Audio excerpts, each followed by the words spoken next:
On this week's episode of the Crushing Debt Podcast, what is financial coaching? So welcome back to this week's episode. My name is Shawn Yesner, owner and founder of Yesner Law, host of the Crushing Debt Podcast, and welcoming back, as always, your co-host, your financial coach, George Corbello. How you doing, George? Doing well. I've been asking, what is a financial coach? It's a great question. Trying to figure those things out, but I got to say, everything's going really well. Back to school for the kids. Mine's are a little older, so it's, just dropping them off and just making sure they don't, like forget to eat, lunch and things like that. But doing really well. Very proud. My youngest is play. She got leads in the school play as well as a nice little small theater here in St. Pete. So we're really happy about that. And my oldest is back in college. Doing some psychology stuff, so she's trying to. You got to be careful about that psychology stuff. She's gonna read me. Psychoanalyze you. She already knows that I'm a psycho analyst, so definitely it's a fun time with that. But just happy. The routine though, it's a lot of back and forth in the beginning. You're just, I guess, the summer. You're used to the summer not doing as much. But getting back into that, going back and forth, things like that. So, but loving it. Yeah. No, we've started that too. So we had our first Cub Scout meeting. We had our first soccer practice. Awesome. Yep. So those are back in session. It was funny. I was thinking this morning as we were getting ready to leave the house, I got out of the shower and I said to the boys, "Are you ready to leave?" And they said, "Yeah." And I said, "My definition of ready to leave or your definition of ready to leave?" Right. Because my definition of ready to leave is I am ready to walk out the door right now. You have your shoes on. Your bag is on your shoulder. You put water in your water bottle. You packed your book bag. You got your shoes on. So my younger son, I said, so my definition of ready to leave, my younger son went, "Yep, shoes are on. Everything's ready." My older son went, "Give me a minute, Dad." He had to go put his shoes on. He had to go fill up his water bottle. So they're still getting used to it as well. So get back to that routine. But it's good to hear. It's good to hear everybody's having fun and kind of. I'm glad that it's funny. Summertime, I love the time. The time. I won't say time off because we're still working, but for the kids, it's the slowdown. But they definitely need to keep themselves busy. So go learn something. Yeah. Now that they're back into school, we've got them back on a regular schedule. I know when all the extracurriculars are going to be. So yeah, things have calmed down and things have gotten more crazy all at the same time. It's weird how that works. But it's all right. It's all right. But I did take my Magic Mind this morning. I had Nice. my cup of coffee. I had my Magic Mind because I knew I had to get up and out early. And I've got, we record on Fridays. Fridays are my shorter days. I try to get out of here sometime between 12:30 and 1 o'clock on Friday. So I've got to be super focused for the things that I do while I'm here in the office. So I took my Magic Mind this morning. Good. Got me focused, got me ready to go. So thank you again. Magic Mind is a sponsor. If you want to check out Magic Mind, you can go to the website, magicmind.com/crushing20 is our code. You can get your first order of Magic Mind 20% off. And you can either do 15 or 30. You can do just a one-time order. You can do a monthly subscription. But I think you only get the 20% off the first order. But again, help me focus. I knew that I was going to be able to get everybody prepared and ready and out of the house this morning. So thanks again, Magic Mind, for that one. Yeah, I would say recommend, if you're kind of like on the fence, the 15, right? You just get something. And I would say start it off, be consistent, take it, each day to see how it feels, see how you react. But I guarantee you'll there definitely will be some more clarity. And a little pep in your step. That's what you're looking for as part of something that gets you going in the day. Absolutely. So, it's funny. I was having a conversation with my dad years and years and years ago, and that I work with Action Coach, and we've talked to Ford and Barb Kais. We've talked to Juliet Kais. We've talked to a bunch of people at Action Coach. I'm still working with them. They do a tremendous job. They've helped me out here in the office to make sure my systems are set up, make sure I'm tracking the right things. But when I was first trying to figure out if I wanted to hire a business coach, right, I called my dad. And I said, "Dad, I'm thinking about hiring Action Coach." And now, I think my dad knows exactly what I was talking about. But his comment to me was, "What sport are you going to play?" I said, Dad, it's not a sport. It's for the law firm. I'm going to play business. Yeah. He's like, well, what sport is the law firm going to play? I'm like, Dad, it's a business coach. He's like, yeah, what sport are you going to play?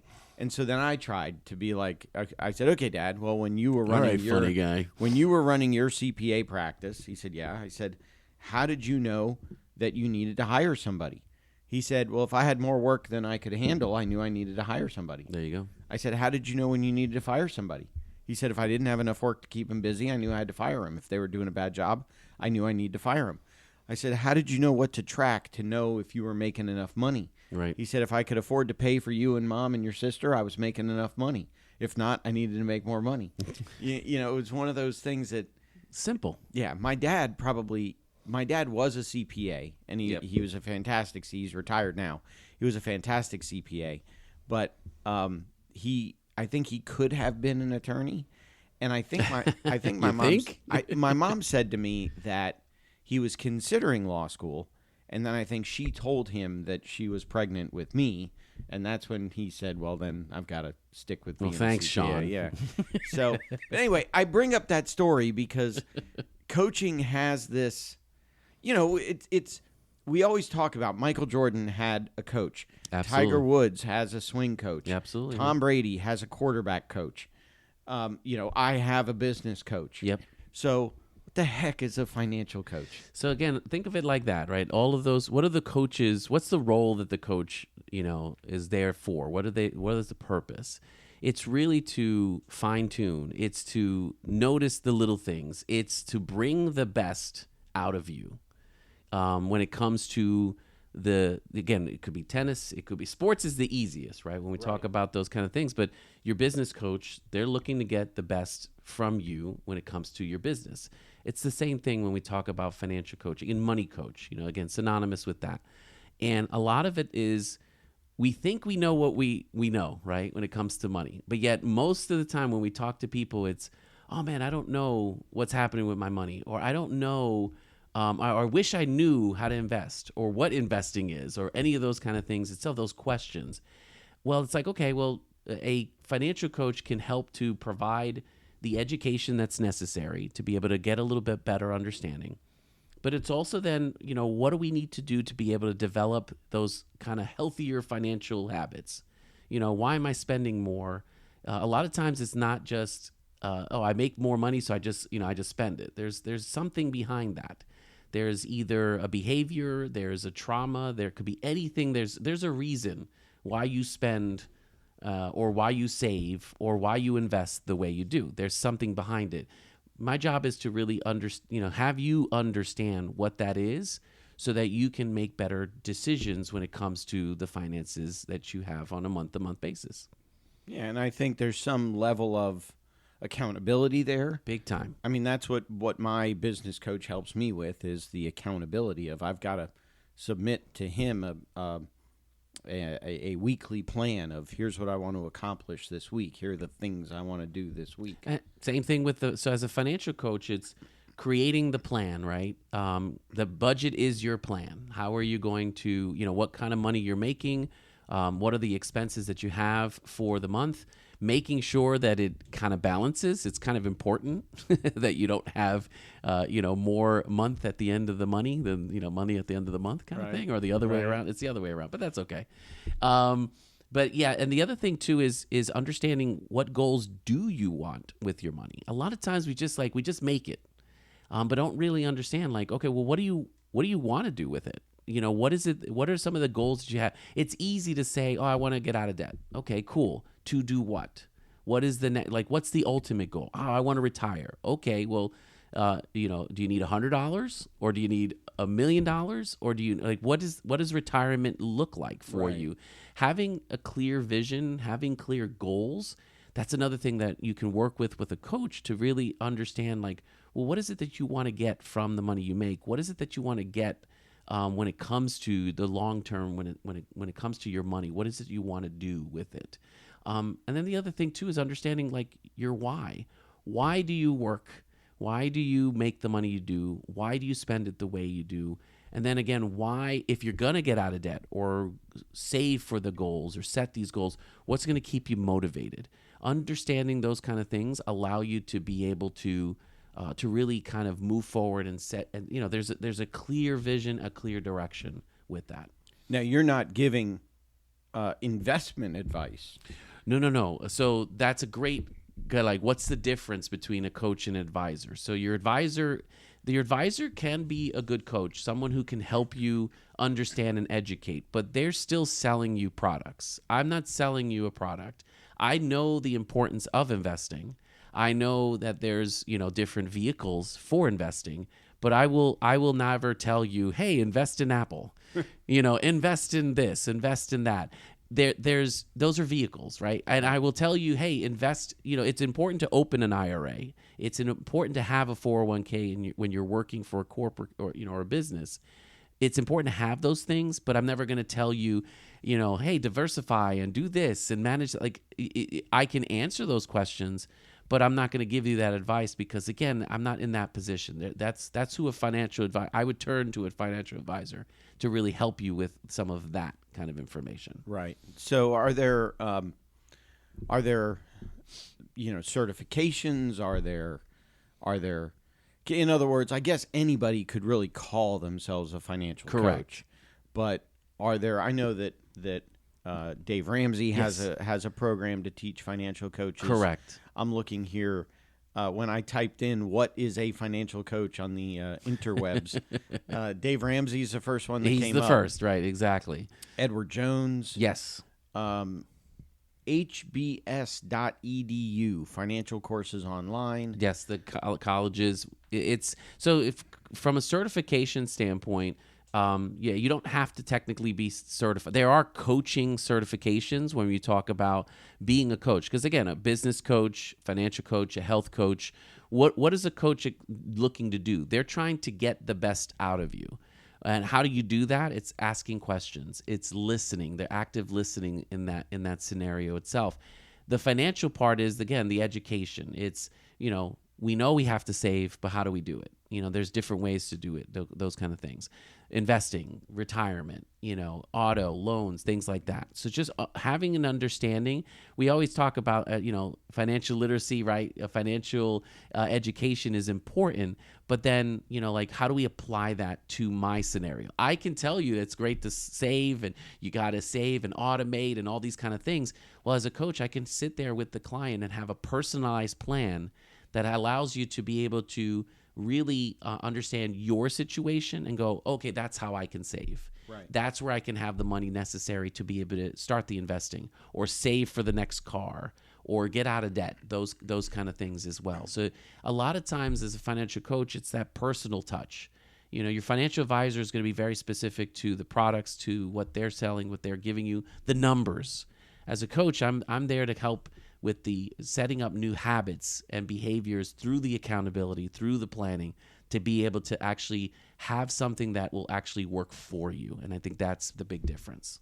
Yeah, and I'm looking at some of these articles. Technically, you don't need any certifications to become a financial coach. Some people gain a financial education through personal experiences by analyzing how other people manage their money.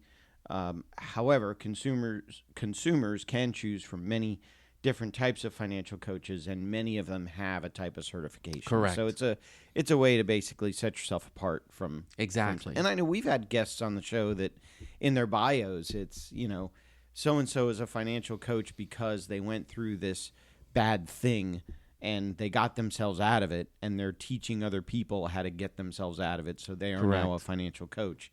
So it kind of does span the spectrum of.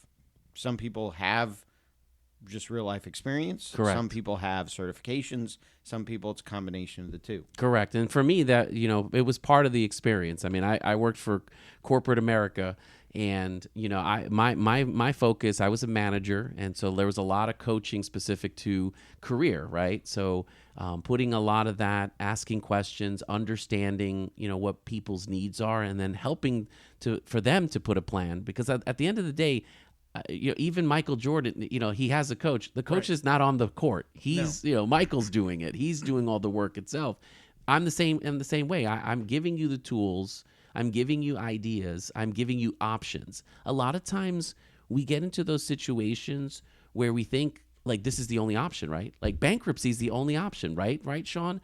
And what I'm saying is, yes, it's an option, but it may not be the only one. Let's look at all options before we say this is the one decision. This is the one direction. Right. Because we think it's a, plan A is it. That's it, right? No, but no, there's also L, M, Q, all the other letters in the alphabet. We just sometimes don't we don't go in that direction because emotionally we're stuck in like, oh my God, there's a bad situation. What do we do? Well, this is the only option. This is what we got to do. We get emotionally tied. For me, going in there as a coach, I'm just like, hey, we get it. That's an option. Let's think of other ways to think of things. Figure out, and I do a Right. lot of that as well. Let's figure out what other options do we have. Something interesting I found. So in 2017, the Consumer Financial Protection Bureau, the CFPB. Yep. The CFPB is the organization that was created from the mortgage meltdown crash. They were That was a great designed to kind of Big Brother Protect. monitor the banks. Mm-hmm. Yeah, protect. Sure. Yeah, We'll- sure. We'll go with Sure. We'll go with protect. So the CFPB in 2017 published a list of skills and knowledge most experts consider important in financial coaching. Yep. The top 3 were coaching and motivational skills. Yes. Financial content knowledge with breadth and depth to address varying consumer needs, and cultural responsiveness and systemic understanding. Interesting. Yeah, I know what those words mean individually. I'm not sure.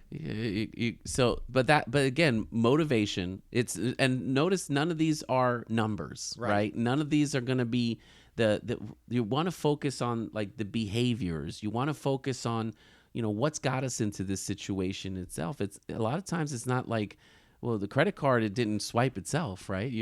There were certain things that you did to get you into that position. So there's a gun lobby joke in there somewhere.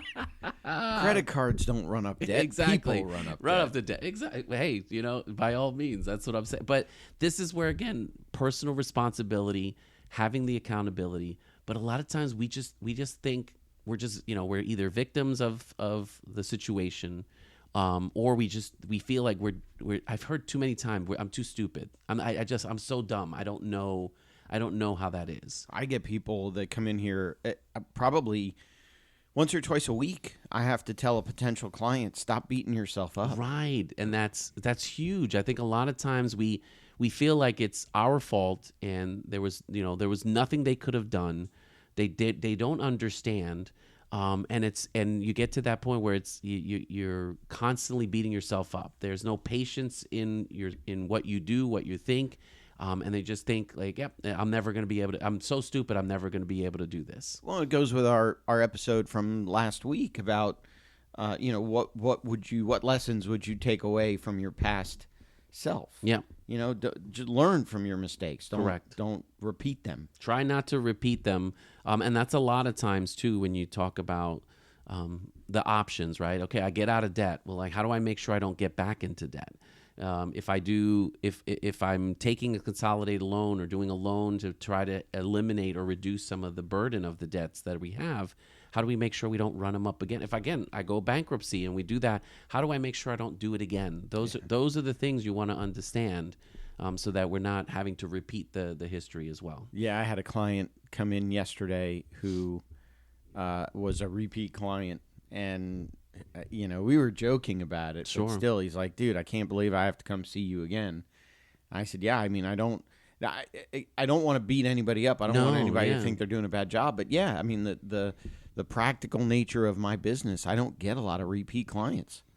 I do, but I don't get a lot of them. But we hope, and that's the thing. We hope in, what is it that happened the first time that you're like, okay, let's not repeat. And a lot of times it could be, you're right, simple as credit cards. It could be bad investments, business is failing. It could be, I had one client last week, they were so heartbroken. They were victims of a Bitcoin scam. So unfortunately, they got into a situation, again, long story short kind of thing was, they ended up losing around $15,000 in a bit, like somebody, it's you need to pay up front this, do that kind of thing, and the investment would be blah blah blah, and it ended up being a scam.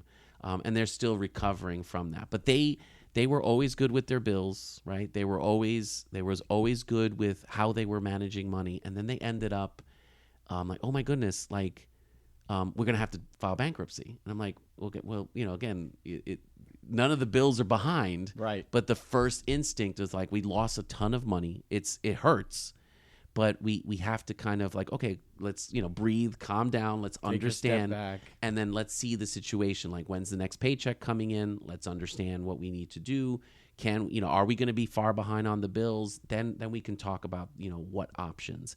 But the first thing with instincts is kind of like, oh my goodness, we have to solve the problem right now. This is it. We've never had that, and that anxiety, that stress of like having to manage it. It's like, again, as a coach, and this was just a consult. It was just like, all right, hold on. Let's not beat ourselves up. It's a shame that we were victim of this. Not your fault. There's just some bad people out there. What can we learn? What can we learn about the situation so it doesn't happen again? One, have we resolved the issue? That's the other thing. We're freaking out, right? Have we closed the accounts? Have we done all the things that are necessary so that this scam doesn't continue? Because sometimes we leave the accounts open, not realizing, Right. oops, they can still get into the account and take more money. So let's make sure we have those things in place. While we're emotional, let's close things down so that we don't further the hole and further the situation. Just little things like that. Yeah. That we can step in. I do that as well. I mean, I looked last night. I looked at my my credit card statement. I was like, oh my gosh, why is it that much money? Right. I started freaking out about, am I miscalculating? Is there something wrong with my budget? What's going on? Why is my bill $1,000 more? Why is my credit card bill $1,000 more than what it would be normally? And then when I calmed down and sat and thought about it, I went, well, and I told the story on last week's episode. I had to pay money to clean out the gutters. Right. I had to pay money to replace my the garage door opener. And then last weekend, my son has been begging me for months and months and months for one of those closet organizer systems. Where it has the shelf unit with the poles that come off the shelf unit for hanging clothes. Very nice. So I bought one of those for him. I have the scars on my hands and legs to prove that I put it together. You did it. But that thing was like $350 to buy that. So, once I realized, well, wait a minute, this month it's just because I had a couple of big, unique, one-time type purchases that I'm not going to have next month. Right. So maybe what I do is I tighten the belt a little bit. Correct. Pay it off and, have a little bit. In other words, maybe if I had to dip into some, emergency funds or savings or whatever, pay off the card. And then next month, just know that, I got to cut back a little bit and then I'll be fine. Replenish the emergency fund or the funds where the savings came from. Right. So you can spend that. And then you're right. Next month, okay, not so many big expenses so that we don't, we run into that situation. And as a coach, those are the things I'm there to help and remind, because like, it, right? It's something in you that's like, okay, reminding you like, okay, got to tighten up. We got to change. We got to make adjustments to the budget. Some people, they just keep coasting. They're just like, oh, okay, yeah, like this month was bad, but maybe next month it will be better, and we'll try this. And for me, it's really going in there and going, hey, like, okay, reset, stop. Like, what do we want to do differently? Are the expenses and the spending that you're doing, are they going back to the goals that you've set? Are you going to be able to get out of debt if you continue spending the way we're spending? It's just reminding them of tying back the money they make and what they spend things on, tying it back to the vision and the goals that they've set for their financial future. And I think that's the key there too. Yeah. I just typed in how to be a financial coach. Nice. On the great Google. And it says, to become a financial coach, you need to, number 1, learn to teach financial literacy. Very important. Number 2, build core financial skills. Number 3, hone your administrative and interpersonal skills. In other words, be able to talk to people without calling them dumb. Well, hello, stupid. So what'd you do this week, deadbeat?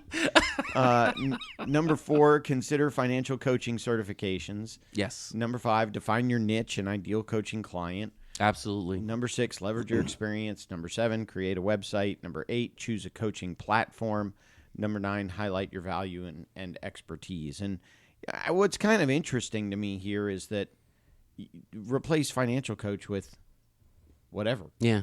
become a business coach, become Right. an attorney, Health coach. become an electrician. Yeah. You still need to You learn how need to to know, teach. talk to people. Right. You need to listen to folks. What are your core values? Correct. What are your administrative skills? All of that stuff. It all factors in. Yeah, and the value, it's funny, from a value that I'd have for my clients itself, it's, yes, there's experience. I've been through it, so I understand, right?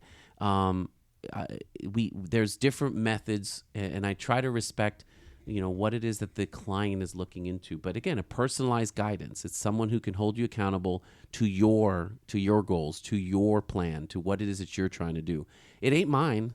I could care less. You want to do points and rewards? Fantastic. Let's just make sure we're doing it responsibly. Right.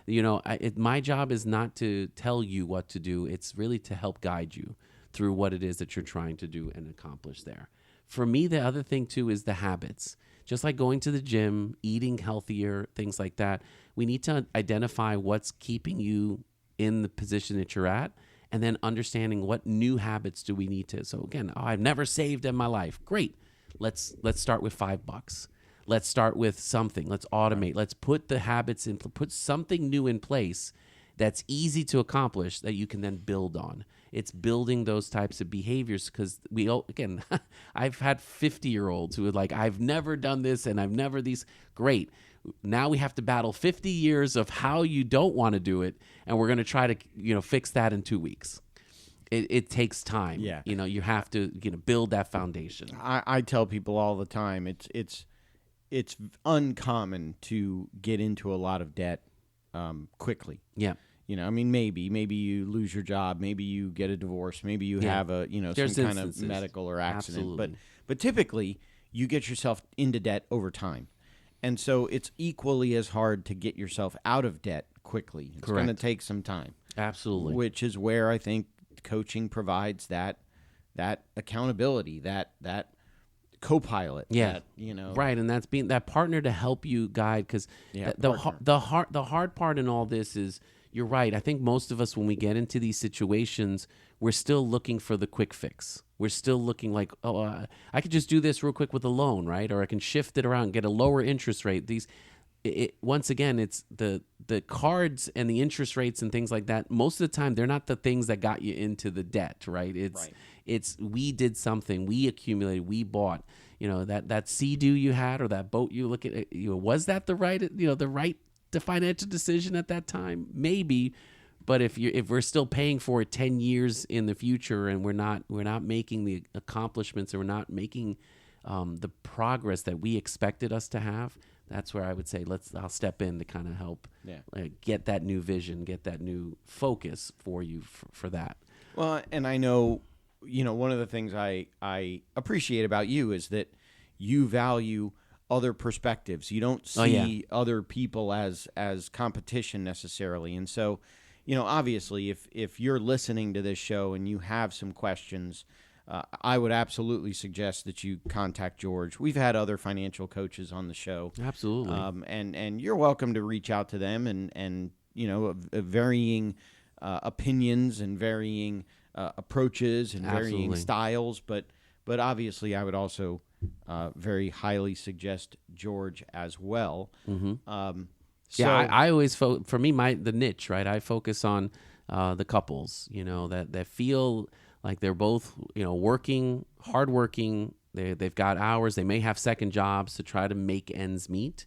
They feel like they've been working hard but not making the progress. Now, again, what progress is what your definition? Like, what is it that you think you should be? Is it retirement? Is it paid off cars? Out of debt, buy a home? That's up to you. But if you feel like you're stuck and just need someone to kind of look at where you at, and where you at, again, where you at, bro. So, and just need to get that kind of perspective of like, okay, well, here's some of the things that could work. And here's some of the changes that you may need to be able to make that work. It's not about, beans and rice and just drop what you're doing and, peanut butter and jelly sandwiches. Get rid of your Starbucks and all of the, like, those are options. But, I don't think those small changes could add up. but a lot of times it's kind of it's some of the bigger things that we need to look at. And I think that's where we want to, again, that's where the value I bring to my clients. Well, cool. Well, I think we can kind of put an end on this week's episode. I do want to again mention Magic Mind, our sponsor. Yes. And thank you for everything you do to support the show. And obviously, if you all want to support us, you can do that by supporting Magic Mind. So it's magicmind.com/crushing20. You can get 20% off using that code for your first order of Magic Mind. We both of us use it. Both of us recommend it. Also, Patreon, the Crushing Debt Patreon page. So you can go to patreon.com/crushingdebt if you want to support us, if you want to help us to put back into the show. And also thank our longtime friend, our longtime sponsor, Sam Cohen with Attorneys First Insurance. If you are an attorney or title company and you need malpractice insurance or E&O coverage, definitely contact Sam at Attorneys First Insurance. But I think we are kind of at the end of this week's episode. I'm less stressed out, and they're helping. I'm ready to help where I can, but I appreciate the opportunity, Shawn, to kind of let people know what I do, and hopefully, kind of eliminate some of that unknown of like, coach, what is that? What's a coach? Well, we talked about what I do. We've talked about that one or two times on the show. So I thought it'd be helpful to talk about what you do a little bit. I appreciate that. So meanwhile, we will catch you all. Thank you all for listening to this week's episode. We hope that at the end of the month you have more money rather than at the end of the money you have more month. And we will talk to you in next week's episode of the Crushing Debt Podcast.